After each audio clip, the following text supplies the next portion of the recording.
பாரதிராஜா பத்தி யாருக்குமே தெரியாத, உங்களுக்கு மட்டும் தெரிஞ்ச ஒரு விஷயத்த ஷேர் பண்ண முடியுமான்னு லக்ஷ்மி ஹாசன்லேருந்து கேட்டிருக்காங்க. பாரதி ராஜாவை பற்றி யாருக்கும் தெரியாத விஷயத்த சொல்கிறது அப்படின்றது ரொம்ப கடினமான விஷயம். ஏன்னா தன்னை பற்றி எல்லா விஷயங்களையும் ஒரு பக்கம் பாரதி ராஜாவே சொல்லிவிடுவார்.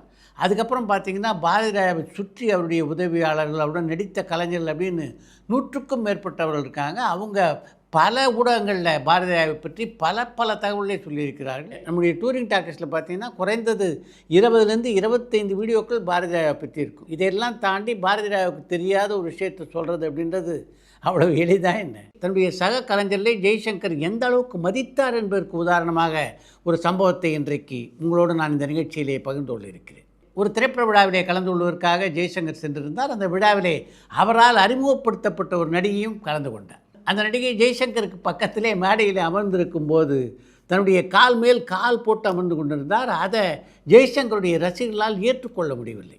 அந்த நடிகையை பார்த்து அவர்கள் கீழே இருந்து கூச்சல் போடத் தொடங்கினார். அவங்க அப்படி கூச்சல் போடுறதை பார்த்துவிட்டு மைக் முன்னால் வந்த ஜெய்சங்கர், எதனால் இப்படி சத்தம் போட்டுக்கிட்டு இருக்கீங்க? அந்த நடிகை தன்னுடைய கால் மேலே கால் போட்டுக்கிட்டு இருந்த பார்த்தா, நான் அறிமுகப்படுத்தினேன் அப்படின்றதுக்காக என்னுடைய அடிமை ஆகிடுவாங்களா அந்த நடிகை? அவங்க எப்படி உட்காரணுன்றது அவங்க சௌகரியம்.